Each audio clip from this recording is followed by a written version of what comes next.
dear, the sun is threatening to come through the clouds. So I want to talk about breath work and breathing deep and sunshine and how nature has designed it for you to be breathing deep 24/7, right? Every type of sun forces deep breathing onto you via a different mechanism.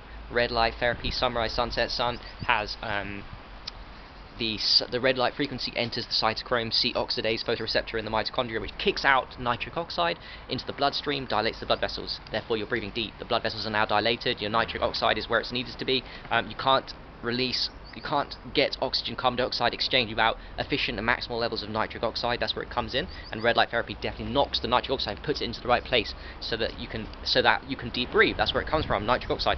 Also, as the sun changes into a midday sun, you've got UVA coming up, which didn't exist at the beginning of the day, in sunrise, sunset sun.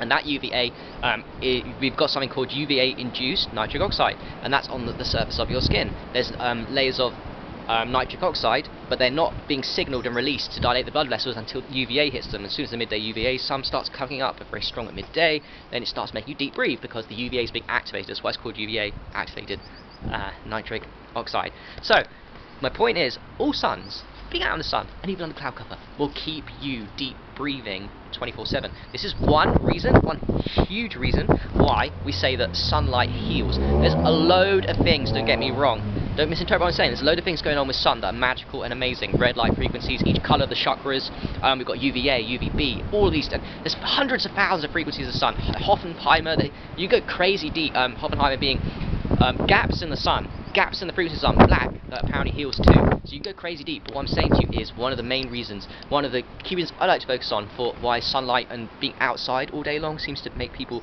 feel amazing, healthy and happy, is because it keeps you deep breathing 24/7. Now, that gets even deeper, because when it comes to nighttime, nature has it that you deep breathe 24/7. 24/7. So when the sunlight dies down, the sunset's gone, then you think, oh, well, the infrared frequencies, even after a couple of hours, disappear. You're like, it's pitch dark, there's no infrared frequencies kicking about, you know, how can I deep breathe then? Well, then nature's designed it so that you can produce melatonin. And what melatonin does is it slows the breath down and it makes you deep breathe. You'll know this, you'll feel that melatonin high, just relax, man. You don't feel like doing things, you just want to relax, go to sleep. You'd say it's the sleep hormone. It makes you feel like you want to go to sleep. It's way more than that. It's a powerful anti-cancer. It's a powerful free radical antioxidant that takes away free radicals and absolutely essential for cleaning up your mitochondria, keep them clean. But one of the things melatonin has done, which is supposed to go through the entirety of the night until the morning, until the sun kicks in, is it makes you it gives you alpha brainwaves, the melatonin, it makes you relax, and it slows the breath down. It's one of the key things I've noticed whenever I can tell when melatonin is kicking in with me, because my breath slows down and I start getting cold. And that breath slow down is nature's way. The point of making this video was to say this: nature keeps you deep breathing 24/7.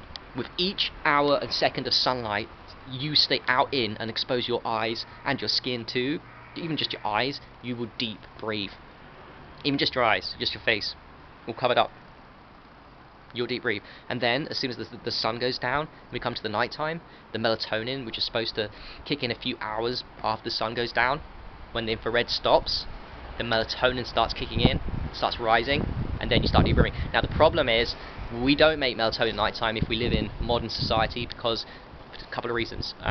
A, we eat at night time, which stops melatonin production. B, we're surrounded by Wi-Fi, and we don't turn the Wi-Fi routers off in the house, and we're surrounded by cell phone towers, and we've not nailed, to put it in an easy way, we've not nailed our EMF busting, protecting protocols properly. If we don't, we won't produce melatonin either. And the third reason why we won't produce melatonin is because we are exposing our eyes at night time to lamps, lights, just normal lights, but especially blue lights at night from laptop screens, mobile phones, and computers and TVs. So we were designed to be deep breathing, breath work, in living in nature, being outside all day long, and when we're inside in the house, doing the protocol. Look, preferably you should go to bed straight away after sunset, but you do the protocols. You can turn the Wi-Fi off at night time, be inside your house, you can look at blue screens, but wear blue blocking glasses. Therefore you will produce high levels of melatonin at night time, and you will deep breathe 24/7. That's the aim, that's the target. Get as much deep breathing from nature, from the sun and melatonin, your own body produces melatonin. Do that as much as possible, and you will be healthy, you will be happy, and it's sun work, and melatonin is breath work session. Alright, hope you got some value. Peace.